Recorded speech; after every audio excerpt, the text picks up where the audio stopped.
दर्शकवृन्द नमस्कार। केन्द्रबिन्दु टक शोमा म कमला अर्याल उपस्थित भएकी छु। यति बेला नेपाल राष्ट्र बैंकले आगामी आर्थिक वर्षको मौद्रिक नीतिको तयारी गरिरहेको छ। मौद्रिक नीतिका लागि विभिन्न क्षेत्रबाट सुझाव पनि आइरहेको छ।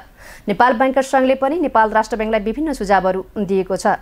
ती सुझाव कोरोनाका कारण बैंकिङ क्षेत्रमा परेको असर, सरकारले बजेट मार्फत कृषि क्षेत्रमा लगानी गर्ने लगायतका विभिन्न क्षेत्रमा आज हामी नेपाल बैंकर्स संघका पूर्व अध्यक्ष तथा नबिल बैंकका प्रमुख कार्यकारी अधिकृत अनिल केशरी शाहज्यूसँग कुराकानी गर्न गइरहेका छौँ।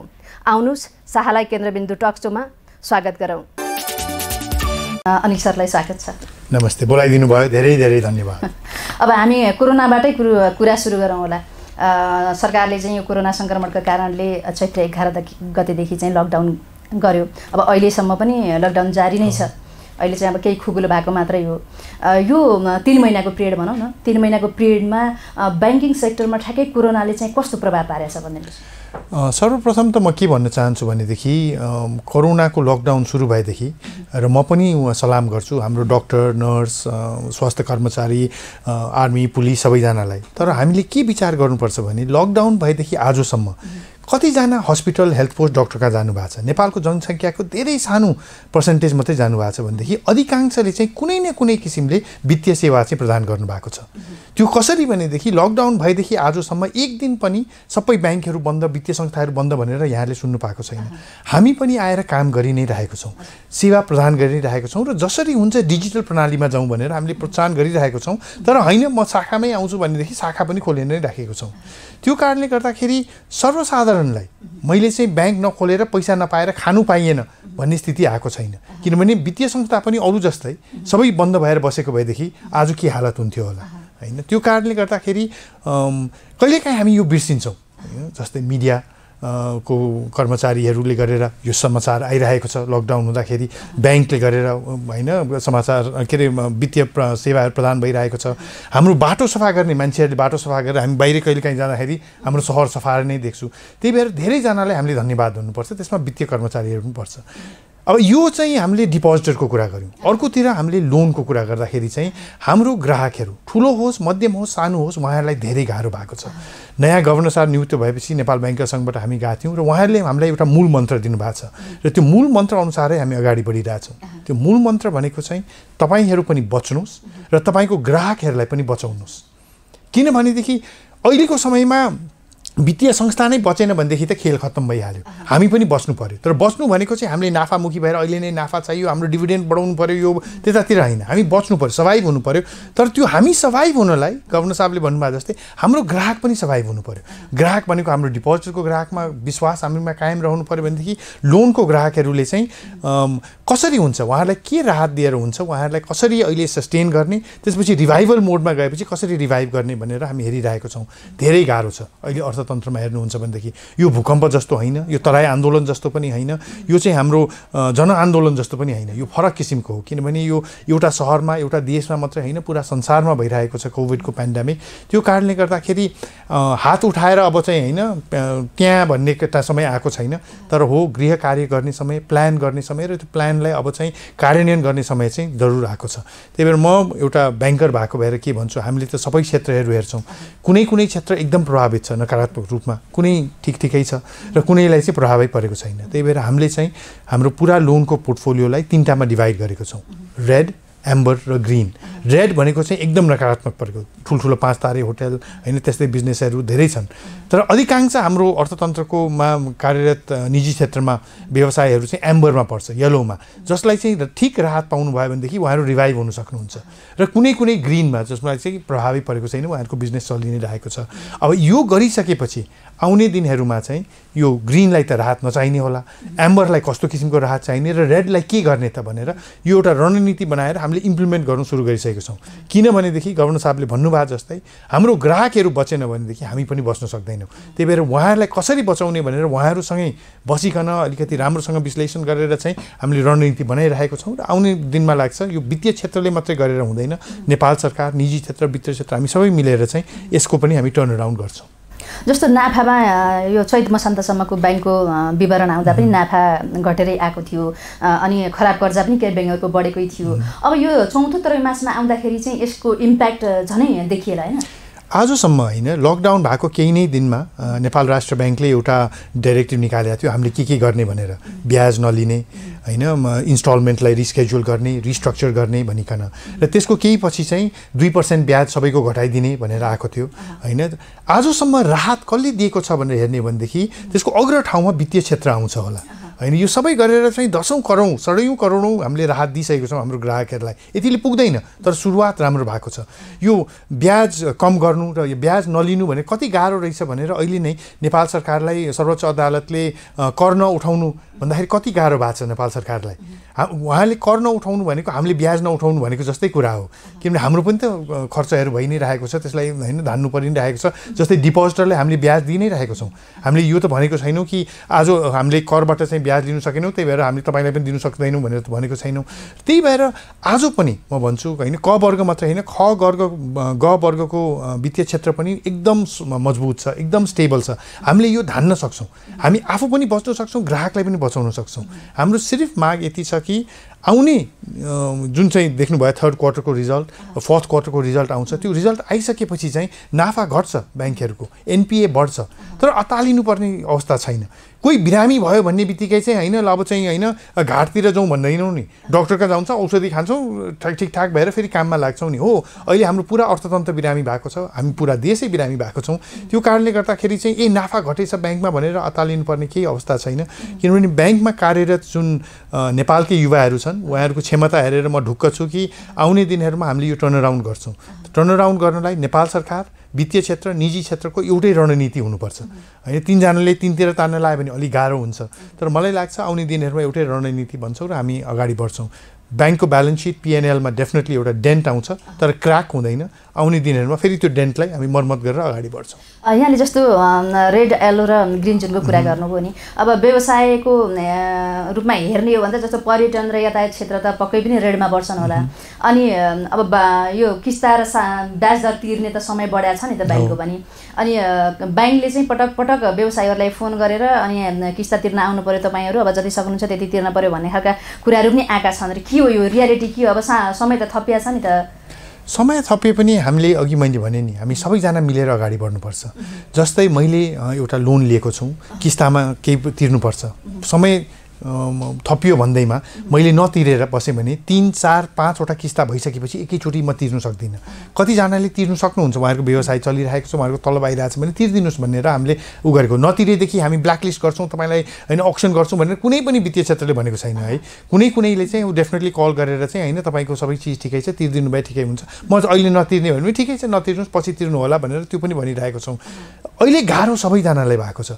यो हामीले वित्तीय संस्थाहरूले पनि बुझेको छौँ यो होइन कि अहिले पनि तिर्नुहोस् किनभने हाम्रो चाहिँ होइन यो असार मसान्तमा चाहिँ प्रफिट राम्रै देखाउनुपर्छ भन्ने होइन हामीले कोहीले चाहिँ तिर्नुहोस् भनेर उहाँलाई काउन्सिलिङ गर्नुभएको छ भनेदेखि किनभने पछि गएर त तिर्नै पर्छ होइन ब्याजमा अलिकति सहुलियत पाउनु होला होइन यो अलिकति रिस्केड्युल होला तर तिर्नु त पर्छ अहिले नै राम्रोसँग व्यवसाय चलिरहेछ भनेदेखि किन नतिर्ने भनेर मात्रै भनेको हो यो मैले अघि भने नि यो रणनीति भनेको चाहिँ नङ र मासु ब्याज के अरे वित्तीय क्षेत्र र हाम्रो कर्मचारी हो के अरे हाम्रो कस्टमर हो भनेदेखि चाहिँ पुरा जिउ भनेको चाहिँ नेपाल सरकार र अर्थतन्त्र हो कि हामी सबै मिलेर अगाडि बढ्यौँ भनेदेखि यसबाट निस्किन सक्छौँ अघि मैले भने नि नङलाई निकाल्न लाग्यो भने त धेरै दुख्छ नि त्यस्तो काम वित्तीय क्षेत्रले पनि गर्दैन मलाई लाग्छ निजी क्षेत्रले पनि गर्दैन अहिले पनि हाम्रो धेरै कुरा भइरहेको छ नेपाल सरकारसँग पनि नेपाल ब्याङ्कर्स सङ्घबाट होइन एफएनसिसिआई सिएनआई चेम्बरसँग पनि र एउटा रणनीति निस्किन्छ किनभने हामी सबैले बुझेको छौँ समय एकदम गाह्रो छ भनेर र आउने दिनहरूमा मलाई लाग्छ यो रणनीति आइसकेपछि चाहिँ जस्तै अघि मैले भने जस्तै ब्याङ्कले रेड एम्बर र ग्रिन गरेको छौँ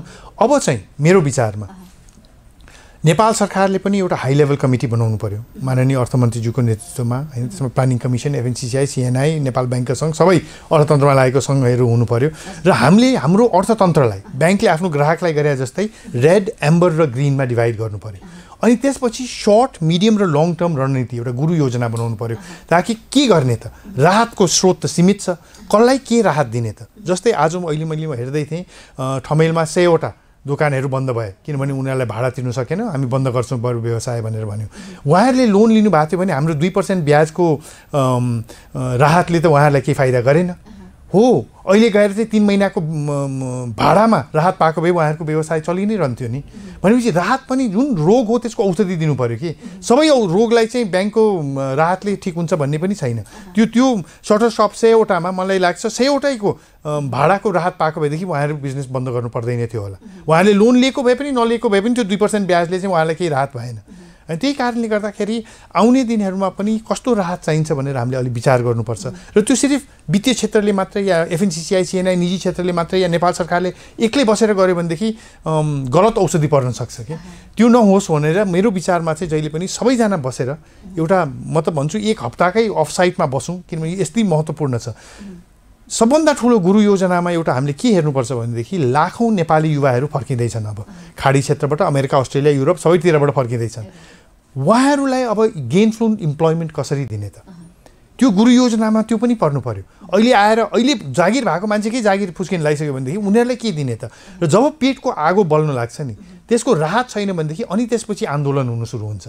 त्यो नहुनुलाई चाहिँ अहिले नै, जस्तै म खाडी क्षेत्रमा इलेक्ट्रिसियन थिएँ, प्लम्बर थिएँ भनेदेखि यहाँ आएर ब्याङ्कको अलिकति लोन दिने एउटा वातावरण बनोस् कि उहाँहरू गाउँमै गएर इलेक्ट्रिसियन प्लम्बर के हुनुहुन्छ होइन। त्यो म कृषक थिएँ भनेदेखि यहाँ आएर किसानको होइन आफ्नै गाउँमा गएर आफ्नै खेतमा किसान बनौँ होइन।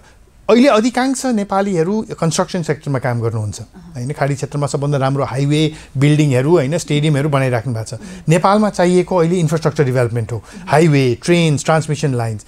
हाम्रो यहाँ त्यस्तो कन्स्ट्रक्सन कम्पनी बनाऊ जुन चाहिँ खाडी क्षेत्रमा छ, जुनमा चाहिँ 50,000 मान्छे कार्यरत होस्, जुनमा ठुल्ठुलो डर्मेटरीहरू होस् होइन। त्यस्तो भएपछि चाहिँ उहाँहरू आउने बित्तिकै यहाँ काम पाउने। हाम्रो 6 लेन हाइवे होइन 8 लेन हाइवे बनाऊ न त अब होइन। ट्रान्समिसन लाइन, एउटा रेल लाइन होइन 2टा रेल लाइन बनाऊ, पूर्व पश्चिम मात्र होइन उत्तर दक्षिण पनि 4वटा रेल लाइन बनाइदिउँ न। गेनफुल इम्प्लोइमेन्ट हुन्छ। आजसम्म नेपाल युवाको देश भन्छौँ, तर युवाको पसिना र बुद्धिले विदेश बनिरहेको थियो। अस्ट्रेलिया, अमेरिका, युरोप बनिरहेको थियो भनेदेखि होइन, साउदी, कुवेत, कटार बनिरहेको थियो, कोरिया र जापान बनिरहेको थियो। उहाँहरूलाई कोरोनाले फर्काउनु अवस्था आइसकेपछि म भन्छु यो कालो कोभिडको बादल छ हामी माथि, त्यसमा सिल्भर लाइनिङ होइन, गोल्ड लाइनिङ होइन, डायमन्ड लाइनिङ भन्छु म। यो चाहिँ डेमोग्राफिक डिभिडेन्डको डायमन्ड लाइनिङ हो।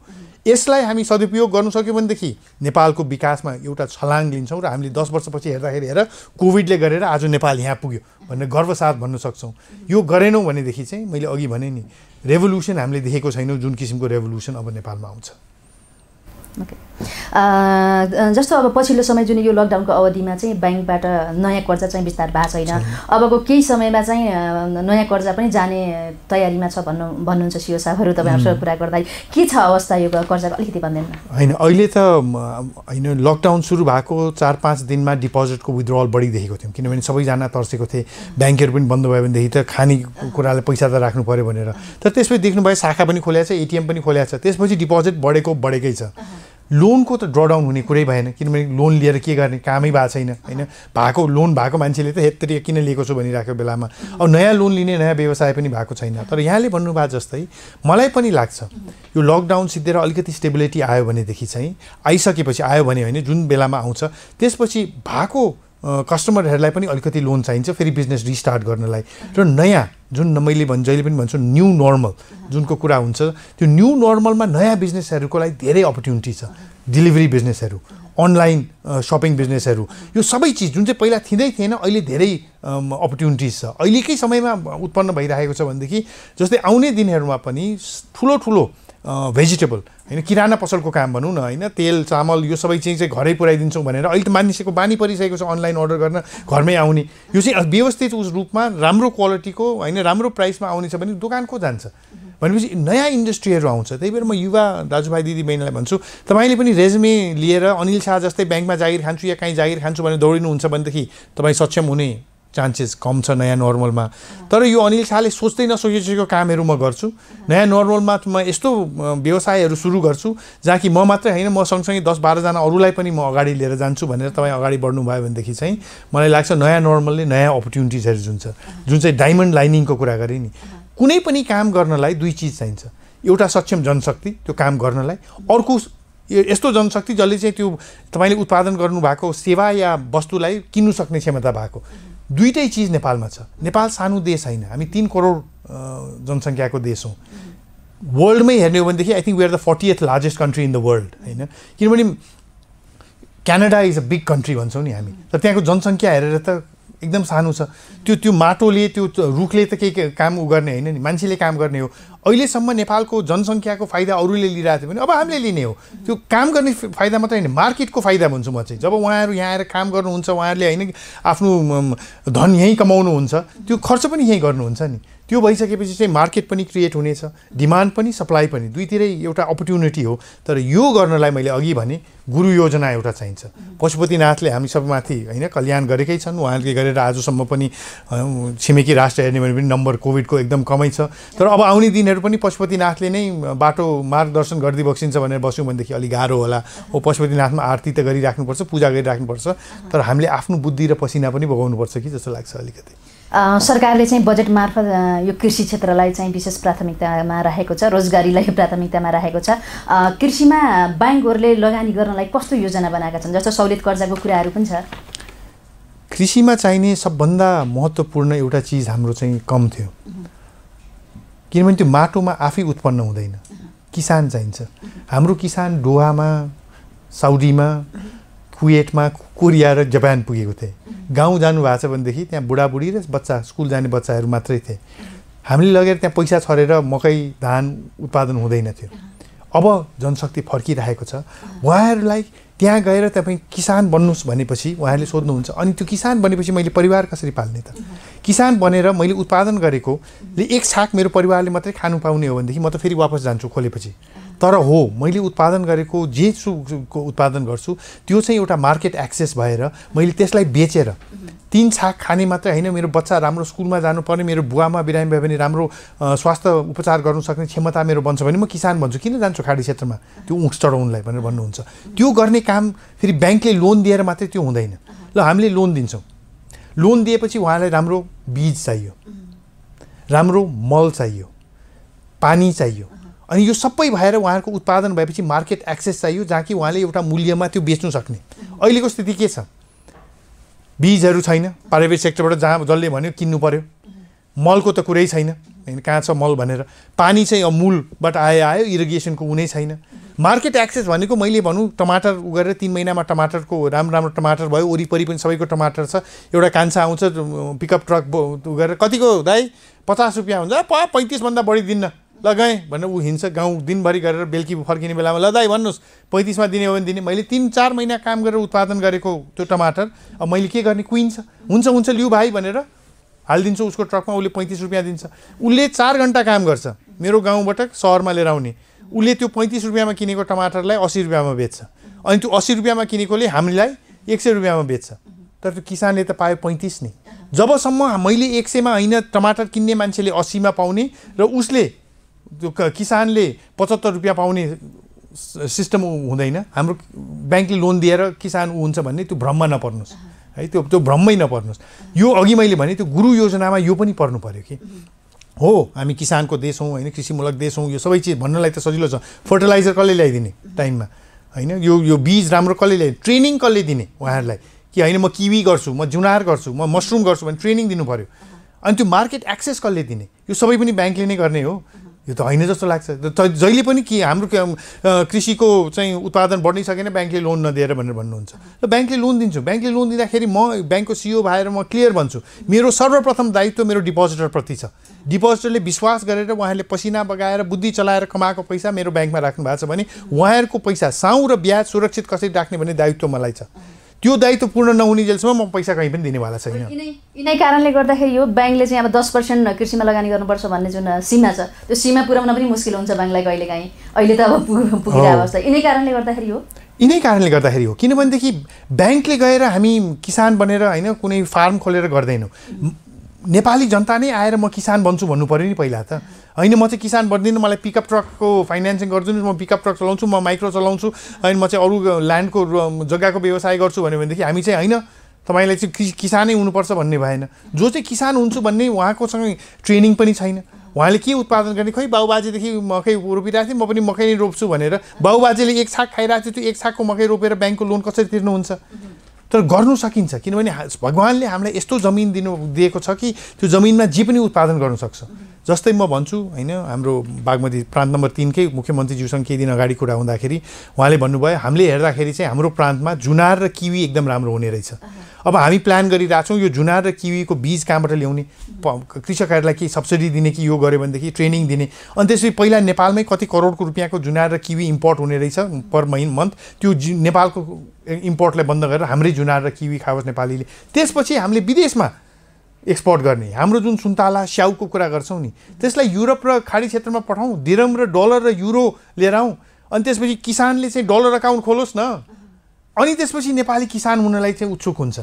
अनि तपाईँको मेरो बच्चाहरू पनि हैन म चाहिँ हैन ब्याङ्कर स्याङ्कर हैन म पनि फार्मर हुन्छु, फार्मर भए पो हाम्रो त भविष्य छ भनेर। किनभने जति देश बनाऊँ भने पनि, जति जे भने समाजलाई कल्याण गरौँ भने पनि सर्वप्रथम सबैजनाले मेरो कल्याण कसरी हुन्छ, मेरो परिवारको कल्याण कसरी हुन्छ भनेर हेर्छ। अनिल शाहले पनि त्यही हेर्छ, तपाईँले पनि त्यही हेर्नुहुन्छ, सबै दर्शकले पनि त्यही हेर्छ। ठुल्ठुलो कुरा गरे पनि अन्तिममा आएर मेरो कल्याण हुनु पर्यो, सबै नेपालीको कल्याण भयो भनेदेखि देशको कल्याण त्यसै हुन्छ। आई एम 100% स्योर हाम्रो भविष्य कृषिमा छ, पर्यटनमा छ, कृषिमा छ। कृषिमा कस्तो छ भनेदेखि उत्पादन के गर्ने भनेर हाम्रो एउटा विज्ञहरूको रणनीति भन्नुपर्छ, कुन ठाउँमा के उत्पादन गर्ने, त्यो उत्पादन गरिसकेपछि त्यो उत्पादनलाई विदेशमा कसरी लिएर जाने, एक्सपोर्ट कसरी गर्ने। म भन्छु पैसा भएको धेरै मान्छे छ, नेपालको स्याउ, हिमालको बरफ, एउटा कथा बनाउने त हो नि, हिमालको बरफको हावा हैन भएको स्याउ, यो एकदम प्योर नेचुरल अर्ग्यानिक भनेपछि मान्छेले डलर तिनेर एक एकवटा स्याउ एकदम हैन सुन जसरी बोकेर गएर खान्छन्। तर त्यो कथा बनाउनु पर्यो नि, त्यो किसानले त्यो गरेर तिमीले गएर न्युयोर्कमा नेपालको तिम्रो स्याउ बेच भने उसले सक्दैन।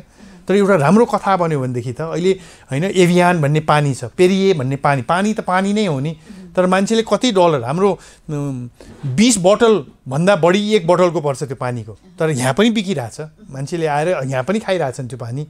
यो कथा राम्रो छ त्यो कहानीको हैन। झन् हाम्रो त माउन्ट एभरेस्ट सगरमाथाबाट आएको पानी भन्यो भने त कस्तो राम्रो कथा छ। तर त्यो कथा बनाइदिने, त्यो ब्रान्ड बनाइदिने काम सर्वसाधारण किसानको होइन कि कसैको बनाउनु पर्यो। आज नेपालको चिया भारतमा गएर भारतको चिया भएर भनेर एक्सपोर्ट हुन्छ। नेपालको चियाको ब्रान्ड एउटा यस्तो बन्नु पर्यो कि नेपाली चिया भनेपछि न्युयोर्कको होइन 5th एभेन्यूमा बोटिक होस् न, नेपाली टी भनेपछि अरू चियाभन्दा 3 गुणा बढी गरेर चाहिँ नेपाल हिमालयन टी भनेर खाओस् न मान्छेले।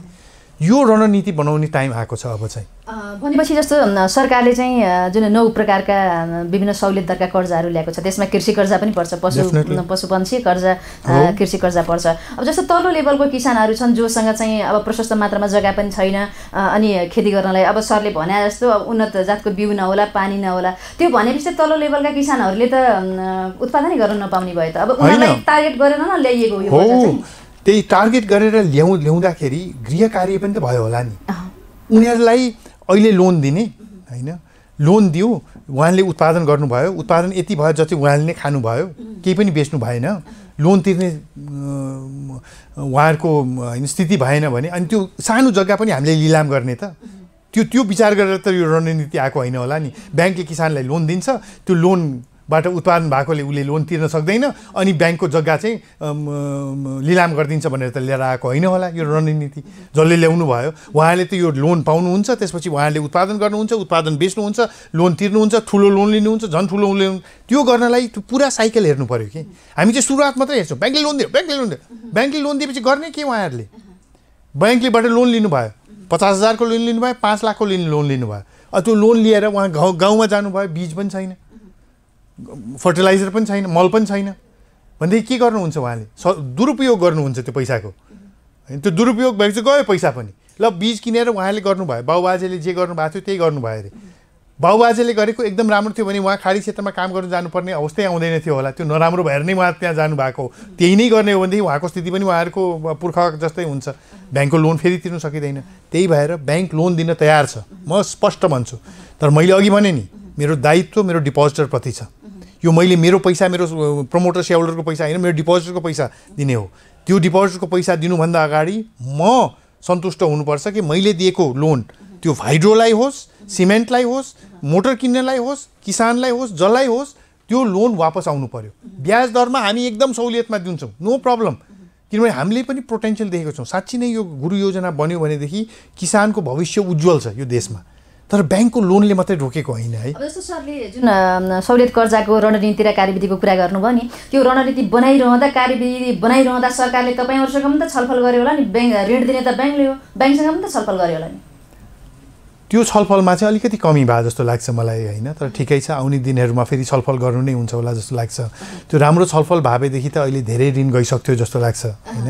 किनभनेदेखि हामी त त्यही भन्छौँ, ल हामी किसान जस्तै अर्को एउटा शैक्षिकता ऋण भन्ने होइन, सर्टिफिकेट र नागरिकता राखेर ऋण दिने भन्ने, म त एकदम क्लियर छु, म गर्छु। त्यो नेपाल सरकारको योजना हो, म गर्छु। त्यो ऋण पनि दिन्छु, शैक्षिकताको सर्टिफिकेट र नागरिकता राख्छु, ऋण दिन्छु। ऋण तिर्नु भयो भने ऋण बढाइ पनि दिन्छु। तिर्नु भएन भनेदेखि 3 किस्ता तिर्नु भएन भनेदेखि म क्रेडिट ग्यारेन्टी कर्पोरेसनमा जाने अधिकार मलाई पाऊँ। त्यो सर्टिफिकेट र त्यो नागरिकता म क्रेडिट ग्यारेन्टी कर्पोरेसनलाई दिन्छु, म ब्याज मिना गरिदिन्छु, साउ मेरो वापस दिनुहोस्। नेपाल सरकारको योजना भए त्यो त हुनु पर्यो नि। तिरेन भने के गर्ने, धितो त केही पनि छैन मसँग भनेदेखि त्यो लगेर मैले उहाँहरूलाई दिन्छु, उहाँहरूले साउ वापस गरिदिनु, ब्याजमा मिना गरिदिन्छु होइन। एन्ड टु एन्ड भनेको यो हुन्छ कि, अनि सबैजना प्रोटेक्टेड भयो नि। नत्र भनेदेखि चाहिँ यो ब्याङ्कले नै बोझ बोकिराख्ने हो भनेदेखि धेरै वर्ष अगाडि को कुरा गर्नु पर्दैन। हाम्रै देशमा नेपाल ब्याङ्क वाणिज्य ब्याङ्कलाई विदेशीहरू आएर नेपाल सरकारले लोन लिएर रिस्ट्रक्चर गरेर अहिले होइन एकदम भाइब्रेन्ट अर्गनाइजेसनहरू बनेको छ। 2टा संस्था मात्रै, अहिले त 27वटा ब्याङ्क छ। हामी 27वटा ब्याङ्कलाई झन् राम्रो होस् भन्ने चाहन्छौँ, मर्जर होस् जेसुकै होस् झन् राम्रो होस् भन्ने चाहन्छौँ। त्यो पहिलाको पुरानो नेपाल ब्याङ्क वाणिज्य ब्याङ्क जस्तो होस् त्यस्तो स्थितिमा पुगोस् भनेर त न त नेपाल सरकार चाहन्छ, न नेपाल राष्ट्र ब्याङ्क चाहन्छ, न त वित्तीय क्षेत्र चाहन्छ। त्यो नहोस् भनेर हामीले चाहिँ यो कुरा भनिरहेको हो। जुन चाहिँ 10वटा सहुलियत लोन ल्याउनु भएको छ धेरै राम्रो हो, तर एन्ड टु एन्ड विचार गरौँ न त। यसमा चाहिँ संशोधन गरेर आयो नि सर, पछि त अलिकति सहज भएको छ, त्यसपछि अलिकति लोन बढेको छ होइन। आउने दिनहरूमा त त्यो बेलामा कोभिड होला, यो लाखौँ नेपाली फर्केला भनेर कोहीले पनि विचार गरेको थिएन। अब चाहिँ यो 10वटामा पनि साँच्ची नै बसेर कुरा गर्ने चाहिँ समय चाहिँ आएको छ। किनभनेदेखि इम्प्लोइमेन्ट जेनेरेसन भएन भने अब नेपालमा धेरै ठुलो एउटा समस्या आउँछ। वित्तीय क्षेत्रलाई मात्रै होइन है, पुरा अर्थतन्त्रलाई होइन, पुरा नेपालमा सामाजिक प्रब्लम आउँछ, राजनीतिक प्रब्लम आउँछ, आर्थिक प्रब्लम आउँछ। त्यो नआउनुलाई अहिले चाहिँ जे हुन्छ काम चाहिँ गर्नु पर्यो। यो काम राम्रोसँग गर्न सक्यो भनेदेखि चाहिँ यो प्रब्लमलाई हामीले धेरै ठुलो अपर्च्युनिटीमा कन्भर्ट गर्न सक्छौँ। तर केही पनि नगरेर पशुपतिको आरतीमै विश्वास मात्र, त्यहाँ विश्वास त गर्नुपर्छ, त्यहाँ मात्रै विश्वास गरिराख्यौँ भनेदेखि चाहिँ अलिकति कठिन होला कि जस्तो लाग्छ मलाई। सर, यो नयाँ रोजगारीको सिर्जनाको कुरा गर्दै गर्दाखेरि ब्याङ्किङ सेक्टरले चाहिँ कति नयाँ रोजगारी चाहिँ सिर्जना गर्न सक्छ होला? हामीले कहिले गर्नै सक्दैनौँ, किनभने हामी 27वटा ब्याङ्क छौँ, शाखाहरू खोलेको छौँ। नर्मल जो छोड्छन् उहाँहरूलाई गर्ने हो आफैले होइन। तर हाम्रो माध्यमबाट धेरै रोजगारी सृजना हुनसक्छ। तर अघि मैले भने नि, त्यो रोजगारी सृजना गर्ने वातावरण बनाउनुलाई चाहिँ हामी सबैजना मिलेर एउटा वातावरण बनाउनुपर्छ। नेपाल सरकारले एक्लै गर्नु पनि सक्दैन होइन, वित्तीय क्षेत्रले पनि सक्दैन, निजी क्षेत्रले पनि सक्दैन। तर हामी सबै बस्यौँ भनेदेखि नसक्ने भन्ने केही पनि छैनौँ हामी चाहिँ। तर अहिले म चाहिँ के पाइरहेको छु भनेदेखि चाहिँ निजी क्षेत्रले चाहिँ ब्याङ्कको ब्याज घटाउनु पऱ्यो, ब्याङ्कको ब्याज घटाउनु। आज तपाईँ पनि जानुभएको थियो होला होइन, तपाईँको मिडिया पनि 100जना जुन ठमेलमा सटर बन्द गरिराख्नु भएको छ, सोध्नुभयो ब्याङ्कको ब्याजले गरेर कतिजनाले बन्द गर्नुभयो भनेर? एकजनाले पनि होइन, 0जनाले। ब्याङ्कको ब्याज के कुरा गरिरहेको छ, यहाँ भाडाले बन्द गरिराख्नु भएको छ। कतिजना रेस्टुरेन्ट भन्छ हामी गर्नु सक्दैनौँ किनभने यो 10-12जना जुन चाहिँ हामीले तलब दिनुपर्ने उहाँहरूको तलब दिनु सक्दैनौँ भनिराख्नु भएको छ। त्यही भएर जे राहत चाहिने हो त्यो राहत दिनु पर्यो। आउने दिनहरूमा bank is the catalyst for employment generation, for economic growth. यो सबै चिज ब्याङ्कले हाइड्रो खोल्दैन, होटल खोल्दैन, कृषि व्यवसाय गर्दैन, रेस्टुरेन्ट खोल्दैन। तर त्यो गर्ने व्यवसायहरूलाई हामीले पुँजी दिएर उहाँहरूलाई प्रोत्साहन गर्छौँ।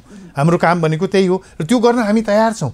हामीलाई त डर यो भइसकेको छ वित्तीय क्षेत्रमा कि अलि ढिलो भयो कि भनेर, किन 80 दिन हामीसँग समय अहिले गइसकेको छ जुनमा चाहिँ हामी गृह कार्य गर्न सक्थ्यौँ। लकडाउन भएको 2 हप्तामै हामी बसेर यो गृह कार्य गरेको भए अहिलेसम्म हाम्रो रणनीति आइसक्थ्यो। यसरी अगाडि बढ्ने है हाम्रो अब चाहिँ न त टुरिज्मबाट पैसा आउँछ न त रेमिटेन्सबाट, केही समयलाई आउँदैन भनेपछि अब के गर्ने त? किनभने हामी त इम्पोर्ट बेस्ड कन्ट्री हौँ होइन, उतातिरबाट आम्दानी आउँदैन भने खर्च पनि कम गर्नु पऱ्यो। खर्च कहाँ कम गर्ने त्यो पनि एउटा रणनीति बनाउनु पऱ्यो। किनभने अहिले नै देखिसकेका छौँ इम्पोर्ट नहुने भनेदेखि त हाम्रो नेपाल सरकार चल्न नै गाह्रो छ। अब फेरि पहिला पो त एउटा सरकार थियो, अहिले त प्रान्तीय सरकारहरू पनि त्यो संरचनालाई पनि धान्नु पऱ्यो। अब मोटर बन्द गरिदिउँ रे, किनभने अब विदेशी मुद्रा त आउँदैन, टुरिज्मबाट पनि आउँदैन, रेमिटेन्सबाट पनि। सबभन्दा ठुलो इम्पोर्ट के हो भने यो मोटरै रहेछ, ल मोटर बन्द गरिदिउँ भनेदेखि त्यो मोटरमा आउने 300% ट्याक्स पनि आउँदैन। त्यो नभएपछि सरकार कसरी धान्ने भन्ने कुरा आउँछ एउटा। त्यही भएर चाहिँ यो सजिलो छैन। सल्युसन सजिलो छैन, किनभने प्रब्लम पनि छ। यो कोभिडको भ्याक्सिन जस्तै कुरा हो, सजिलो भावे त आइसक्थ्यो होला नि, संसारै लागिरहेछ, भ्याक्सिन पनि आएको छैन, औषधि पनि आएको छैन। हाम्रो अर्थतन्त्रलाई चाहिने औषधि पनि त्यस्तै कम्प्लेक्स हो। तर मलाई विश्वास छ है, यहाँ 30 वर्ष काम गरिसकेको भएर चाहिँ मलाई चाहिँ नेपाली व्यवसाय, हाम्रो इन्टरप्रेन्योर, हाम्रो इन्डस्ट्रिजको माथि धेरै विश्वास छ। र हाम्रो सरकारले पनि कसरी मद्दत गर्ने होइन, ठिक रणनीति आयो भने उहाँहरूको क्षमतामा पनि धेरै विश्वास छ। सबैजना, म त्यही भएर कराएको छु, यो सबैजना मिलौँ। यो तीनजनाले होइन, सरकारले एउटाले ब्लेम गर्ने, अर्कोलाई ब्लेम गर्ने, अर्कोलाई ब्लेम गर्ने भने हामी कहीँ पनि पुग्दैनौँ। तर हामी सँगै बस्यौँ भनेदेखि चाहिँ हामीलाई कोहीले पनि केहीबाट पनि रोक्न चाहिँ सक्दैन जस्तो लाग्छ मलाई। नेपाल राष्ट्र ब्याङ्कले चाहिँ आगामी आर्थिक वर्षको मौद्रिक नीतिको तयारी गरिरहेछ। यहाँले सुझाव पनि पठाइसक्नु भएको छ, धेरै सुझाव पठाउनु भएको छ, मैले पनि हेरिसकेँ। त्यसमा चाहिँ अब ठ्याक्कै तपाईँहरूका असाध्यै महत्त्वपूर्ण सुझावहरू र राष्ट्र ब्याङ्कले पनि मौद्रिक नीतिमा समावेश गर्न सक्ने खालका सुझावहरू के हुन्? अब राष्ट्र ब्याङ्कले के समावेश गर्नु सक्छ त म को हुँ भन्नलाई होइन, म चाहिँ एक दुईवटा कुरा भन्छु। एउटा चाहिँ मौद्रिक नीति भनेको चाहिँ मोनेटरी पोलिसी हो, जसले चाहिँ budget which is fiscal policy, त्यसलाई सपोर्ट गर्ने हो। मौद्रिक नीतिको मुहार कस्तो हुन्छ भनेर हाम्रो बजेटले देखाइसकेको छ, त्यही बजेटलाई सपोर्ट गर्ने हो, बजेटको एकदम फरक आउने होइन।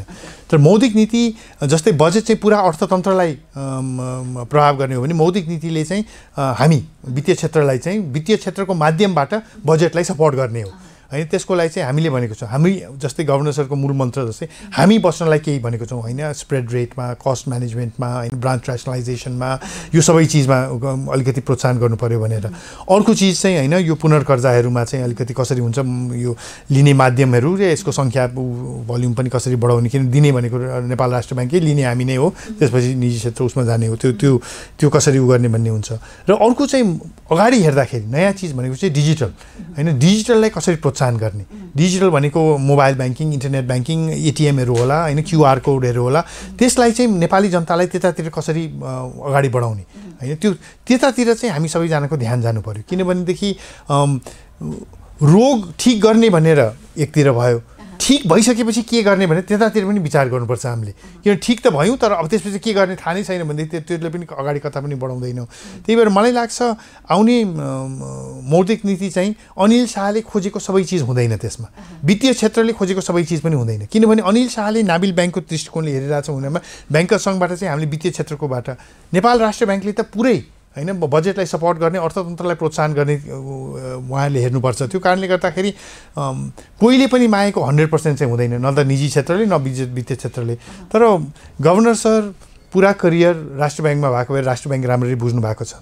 दोस्रो, हामीसँग वित्तीय संस्थाहरूलाई पनि बुझ्नु भएको छ, वित्तीय संस्थामा कार्यरत सिइओ मात्रै होइन त्योभन्दा धेरै लेभल मुनिको हाम्रो क्षमता पनि उहाँले राम्रोसँग बुझ्नु भएको छ।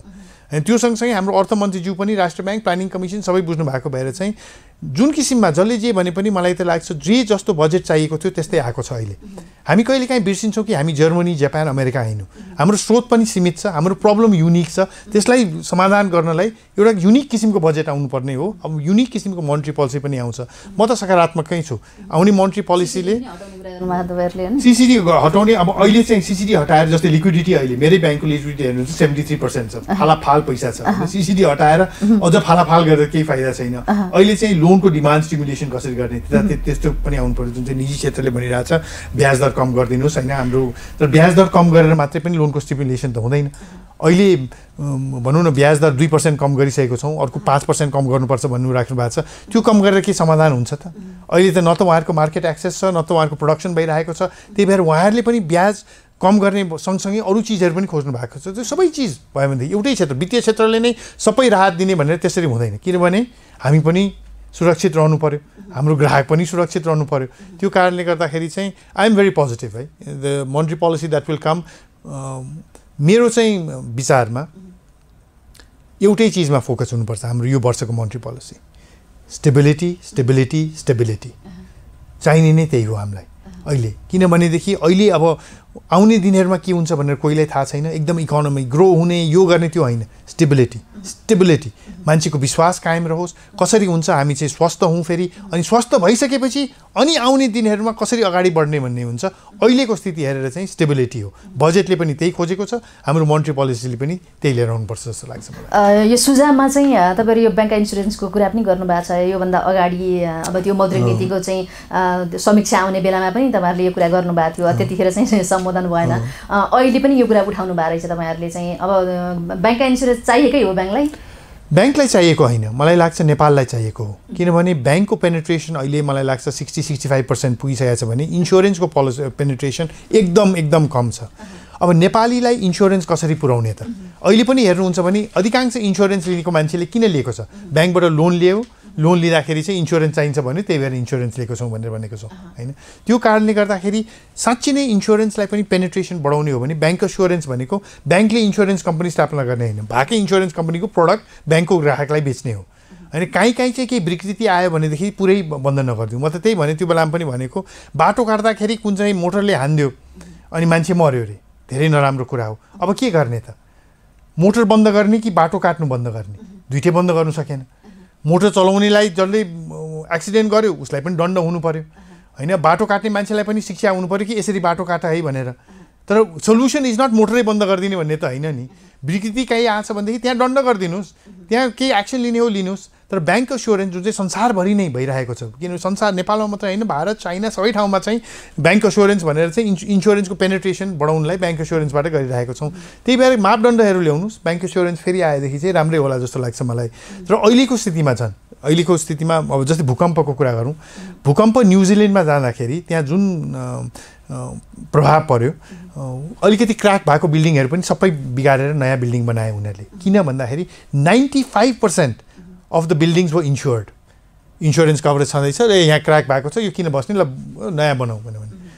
हाम्रो जस्तो देशमा लेस देन 1% वाज इन्स्योर्ड भने ठिकै छ नि, अलिकति प्लास्टर मलमपट्टी गरौँ, ठिकै छ, कसले फेरि पैसै छैन कहाँबाट बनाउने भन्ने त्यतातिर हामी लाग्यौँ, सुरक्षित त भएनौँ हामी।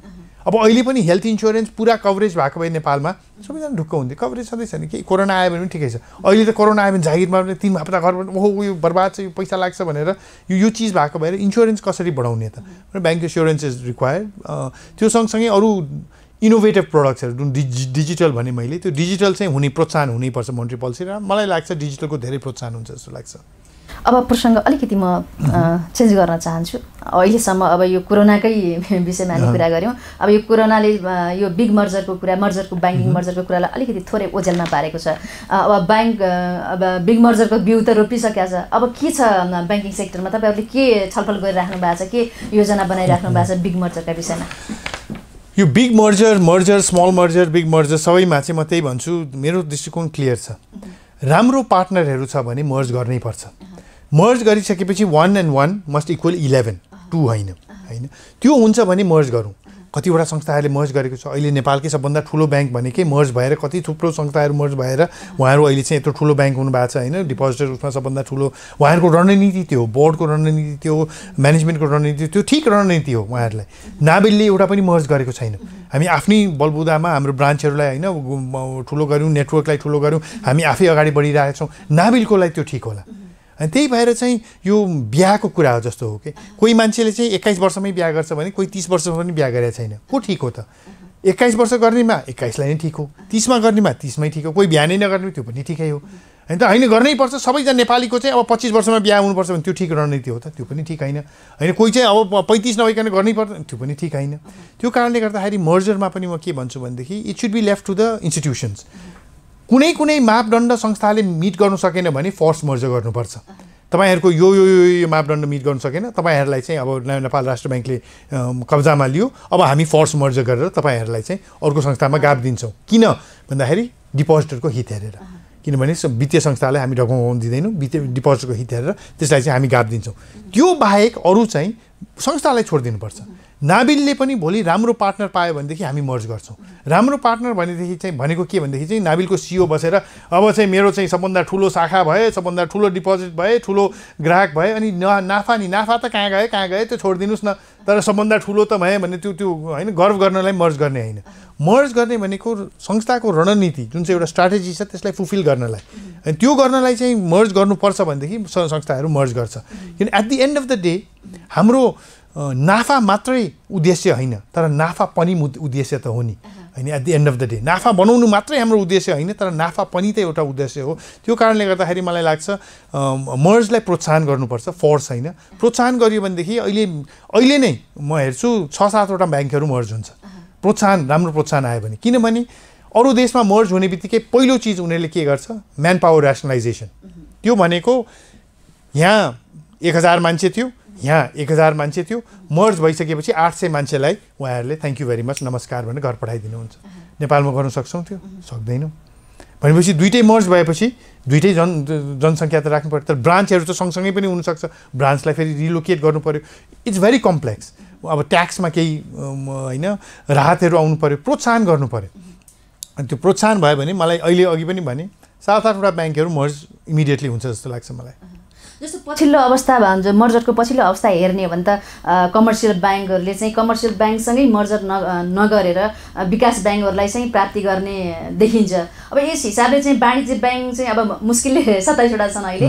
अब घट्नै नचाहेका हुन् कि भन्ने पनि देखिन्छ नि सर मैले अघि भने नि सबै वाणिज्य ब्याङ्कहरू यहाँहरूले नै भन्नुहुन्छ राम्रो गरिरहेको छन् नाफा राम्रो छ मर्ज किन गर्ने त राम्रो चलिरहेको छौँ राम्रो जनशक्ति छ राम्रो ब्रान्ड छ राम्रो नाफा छ मर्ज किन गर्ने होइन एभ्रिथिङ इज गुड भने जस्तो अब मर्ज गर्न डेभलपमेन्ट ब्याङ्क किन मर्ज गऱ्यौँ भनेदेखि ब्रान्च नेटवर्क एक्सप्यान्ड गर्नलाई एउटा डेभलपमेन्ट ब्याङ्क लिउँ होइन जस्तै होइन कुनै अब सुदूरपश्चिममा राम्रो फुटप्रिन्ट भएको डेभलपमेन्ट ब्याङ्क लिउँ भने ओभरनाइट मेरो पनि सुदूरपश्चिममा राम्रो ब्रान्च नेटवर्क हुन्छ त्यो कारणले गरेर डेभलपमेन्ट ब्याङ्कहरू लिउँ अब क टु क मर्ज हुनलाई चाहिँ अब यस्तै सिचुएसन चाहिन्छ कोभिड आएको छ सबैको ब्यालेन्स सिटमा स्ट्रेस छ भनेदेखि राष्ट्र ब्याङ्कले मापदण्ड ल्याउनु पर्यो यो मापदण्ड मिट भएन भनेदेखि चाहिँ ऊ यहाँहरूलाई 3 महिना दिन्छ मर्ज गर्नलाई 3 महिनामा सकेन भने राष्ट्र ब्याङ्कले फोर्स मर्ज गरिदिन्छ तर जसको त्यो मापदण्ड मिट भएको छ उहाँहरू इट्स अप टु यु मर्ज गर्न चाहनुहुन्छ भने तपाईँ पनि गर्न सक्नुहुन्छ चाहनु हुँदैन भने आफ्नै रणनीति अगाडि बढाउनुहोस् त्यो पनि किन लिएर आएको भनेदेखि चाहिँ हामीले डिपोजिटरको हित लिएर आएको किनभने हामी ढकमगाउनु दिँदैनौँ कुनै पनि वित्तीय संस्थालाई भनेर क ख गलाई त्यस्तो एउटा मापदण्ड ल्याइदिनु भयो र मर्ज गर्नुभयो आफ्नै सुइच्छामा मर्ज गर्नुभयो भनेदेखि चाहिँ यो चाहिँ हामीले प्रोत्साहन गर्नलाई दिएको छौँ होइन अब त्यो उहाँहरूकै उसमा ट्याक्सदेखि लिएर होइन के होइन सिसिडीमा स्प्रेडमा यो गर्नु दियो भने त्यसै पनि ब्याङ्कहरू उत्सुक हुन्छ जस्तै अब सबैजनाको स्प्रेड 4.4 मर्ज गर्ने ब्याङ्कको चाहिँ 1 वर्षलाई मर्ज गरेकोदेखि 12 महिनाको लागि चाहिँ स्प्रेड 5% गर्न दिने भन्यो भनेदेखि त इमिडिएटली ब्याङ्कहरूले ओहो यो त धेरै ठुलो फाइदा हुने रहेछ ल हामी मर्ज गरौँ भनेर उहाँहरू मर्ज गर्न लाग्छ तर यस्तो आएन र होइन एउटा देशलाई राम्रो हुन्छ समाजलाई राम्रो हुन्छ पृथ्वीलाई राम्रो हुन्छ भनेर त हाम्रो होम गरे जस्तो होम गरे जस्तो हो त्यो होम सुनिन्छ अनि नमस्कार गऱ्यो अनि फेरि आफ्नो बाटो लाए जस्तै हुन्छ र मलाई लाग्छ यो मोनेटरी पोलिसीमा मर्जरलाई प्रोत्साहन गर्ने केही चिजहरू पनि आउँछ र के मापदण्डहरू पनि आउँछ जस्तो लाग्छ मलाई कि यो मापदण्डहरू मिट भएन भनेदेखि चाहिँ तपाईँहरूलाई चाहिँ फोर्सफुल नभनु मर्ज गर्नलाई चाहिँ प्रोत्साहन के अलिकति स्ट्रङ इन्करेजमेन्ट चाहिँ गर्ने किसिमको एउटा मापदण्डहरू पनि आउँछ होला यहाँले महत्त्वपूर्ण समय दिनुभयो हामीलाई यहाँलाई धेरै धेरै धन्यवाद थ्याङ्क यू भेरी मच बोलाइदिनु भयो त्यसलाई पनि धेरै धेरै धन्यवाद नमस्कार आज हामीले मौद्रिक नीतिमाथि ब्याङ्कर्स सङ्घको सुझाव बजेटले ल्याएको कृषि क्षेत्रमा लगानी तथा कोरोनाका कारण ब्याङ्किङ क्षेत्रमा परेको असर लगायतका विभिन्न विषयमा नबिल ब्याङ्कका प्रमुख कार्यकारी अधिकृत अनिल केशरी शाहसँग कुरा गर्यौं आजलाई यति नै यस्तै विभिन्न क्षेत्रका विषयमा कुराकानी लिएर पुनः उपस्थित हुने नै छौं केन्द्रबिन्दु टिभी हेर्दै गर्नुहोला नमस्कार